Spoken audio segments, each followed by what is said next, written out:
So here we have Jacob and his sons.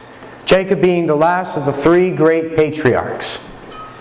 Now, anytime we hear about the three patriarchs in Scripture, it's Abraham, Isaac, and Jacob.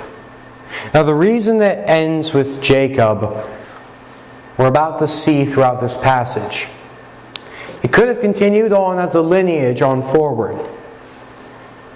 Now, I want to say, when it came to the brotherhood of Jacob and his brother, as well as Isaac and his brother, the brethren was never perfect. They never got along perfectly with their brothers. But in this situation, it goes above and beyond what any of those prior had done. So, just reiterating again what Austin just read. And Jacob dwelt in the land wherein his father was a stranger, in the land of Canaan. These are the generations of Jacob. Joseph, being 17 years old, was feeding the flock with his brethren, and with the sons of Bilhah, and with the sons of Zilpah, his father's wives, and Joseph brought unto his father their evil report. Now Israel loved Joseph more than all his children, because he was the son of his old age, and he made him a coat of many colors. Now we actually see the first issue right here. That phrase, now Israel loved Joseph more than all his children. If I see that at the beginning of almost any account or any testimony, I know that the events to happen will not be good. A strong family was never started with favoritism. But he says, he loved him more than all of his children because he was the son of his old age, and he made him a coat of many colors. And that's not the only reason. He was also the son of Rachel. Now, Jacob had desired to be with Rachel. And he ended up marrying others. But Rachel was always the one he loved, was always the one he wanted to be with. So his child from Rachel, Joseph. Joseph is his shining star, his signet of perfection. And it says, when his brethren saw that their father loved him more than all his brethren, they hated him, and could not speak peaceably unto him. Well, of course, he was given his coat of many colors. Now, I've seen this a lot of times as a rainbow coat with stripes down. We don't know exactly what it looked like, but I know that ink of different colors, especially certain ones, is exorbitantly expensive at that time. Nowadays you can go to the store and buy enough ink to dye it for maybe $5, $10 if it's a bit pricey. Back then it would have been days, months even of wages just to buy the right ink, especially if it were, say, blue or purple. So to have one of many colors, that would have been the sign that you were not just a favorite, you were everything. But his brethren saw that their father loved him more than all his brethren. They hated him and could not speak peaceably about him. They could not speak peaceably unto him. They were not going to be friendly. They were not going to be kind. They'd be making snide remarks and rude remarks throughout the entire day, likely. Now, obviously not committing violence, but they would not be kind with their words, nor even nice.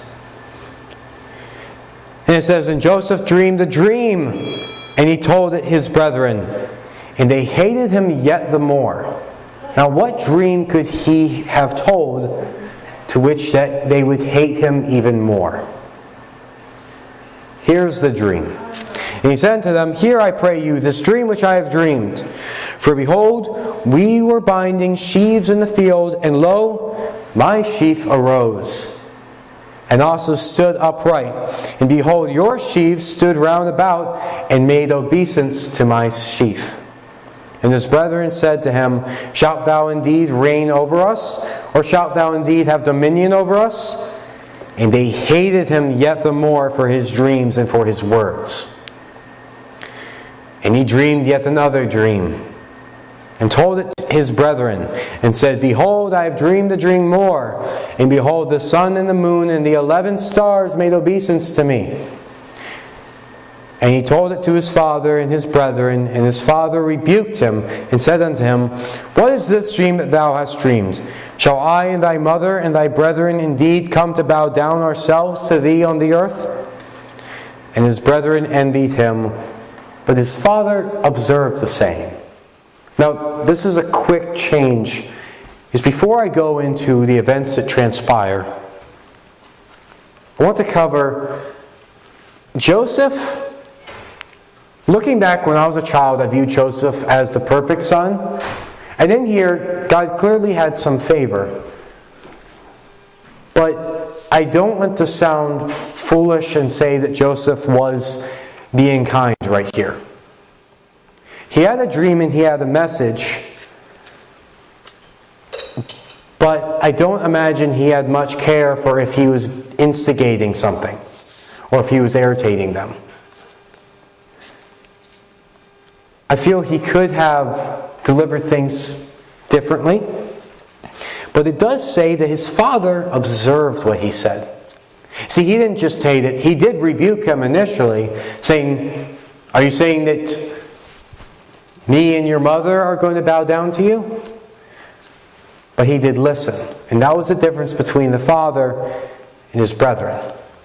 He would not have shown that same level of observance, of listening, if he had the relationship that the brothers did. But this is how we start off. His brethren hate him. His father shows him favoritism, and now he's telling dreams about how he's going to rule over them. None of this seems fair to them, especially since he is not the eldest son. This would have made sense to them if he was the eldest, if he was the firstborn, but the idea that one of the youngest children is being shown all this favoritism, no child back then minded when the eldest was shown favoritism. They understood that was the way things were. To go against it would have seemed like a slap in the face to anyone older than him. But so that's where we're at. All this conflict, all this strife, even between he and his father, though not nearly as much. But it says, And his brethren envied him, but his father observed the same. And his brethren went to feed their father's flock in Shechem. This is a relatively wealthy man. He has flocks all over. And one of the places is in Shechem. You can still actually visit Shechem to this day. And Israel said unto Joseph, Do not thy brethren feed the flock in Shechem? Come, and I will send thee unto them. And he said to him, Here am I. And he said to him, Go, I pray thee, see whether it be well with thy brethren, and well with the flocks, and bring me word again. So he sent him out of the vale of Hebron, and he came to Shechem. Hebron is yet another important place. This is where King David first. They had to bow down before him to receive that protection, that fulfillment, the food that they needed. And so they understood him. They understood what all he had to go through, what all they must go through. But he goes and he buries his father. And it says that during the burial, all of the children, all the grandchildren, the little ones, the chariots and their horsemen, they came into and they left in the land of Goshen. It says they came to threshing floor of Atad, which is beyond Jordan, and there they mourned with a great and very sore lamentation, and made a mourning for his father 7 days. And when the inhabitants of the land, the Canaanites, saw the mourning on the floor of Atad, they said, This is a grievous mourning to the Egyptians. Wherefore the name of it was called Abel Mizraim, which is beyond Jordan. And his sons did unto him according as he commanded them.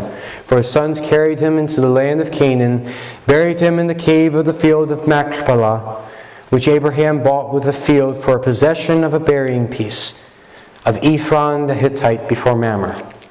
And Joseph returned unto Egypt, he and his brethren, and all that went up with him to bury his father, after he had buried his father. And when Joseph's brethren saw that their father was dead, they said, Joseph will peradventure hate us, and will certainly requite us all the evil which we did unto him. He will get vengeance, they felt. They saw that he had the power now. Before they had numbers, they had strength, they had age. They had the power, and now he has the power. And to them, that was the only difference that was made. The powerful versus the weak. And as long as they had power, they had their way. But now that he had power, he would get vengeance. In the ways of man, that's exactly how it works. The strong take advantage of the weak, and the strong destroy the weak. And that's exactly how they understood it and what they were afraid of. He said, will peradventure hate us, and will certainly requite us all the evil which we did unto him. And they sent a messenger unto Joseph, saying, Thy father did command before he died, saying, So shall ye say unto Joseph, Forgive, I pray thee now, the trespass of thy brethren and their sin. For they did unto thee evil, and now we pray thee, forgive the trespass of the servants of the God thy father. And Joseph wept when they spake unto him. And his brethren also went and fell down before his face, and said, Behold, we be thy servants. They fell down before his face and said, We be thy servants. They did exactly what they said would never happen. See, in the second dream there was the father and mother. But in the first dream it was just the brethren. For the first dream was of this moment exactly, when they, out of fear, bowed down before him. Now the fear of the vengeance of what he would bring. And Joseph said unto them, Fear not, for I am in the place of God. But as for you, ye thought evil against me, but God meant it unto good, to bring to pass as it is this day, to save much people alive. Now therefore fear ye not, I will nourish you, and your little ones. And he comforted them, and spake kindly unto them. And Joseph dwelt in Egypt, he and his father's house, and Joseph lived 110 years. So what we see is, from the very start, Joseph's brethren treated him horribly. They treated him horribly. They abandoned him. When he was in the hole, it says, and they sat up top and ate.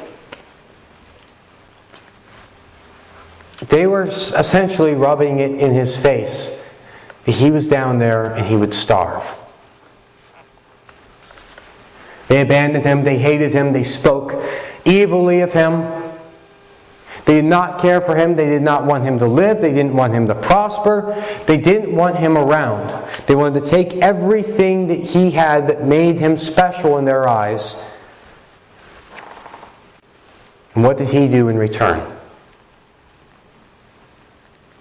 He says he comforted them. He told them to fear not.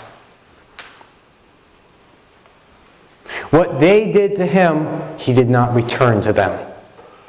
See, when they betrayed him, when they stood against him, when they took his trust of them, as he wanders off from his father's house and trusts them that they would not harm him, as they break that trust and throw him into one of the most painful moments of his life, when he can finally return it, he loves them. He doesn't hold this over them. He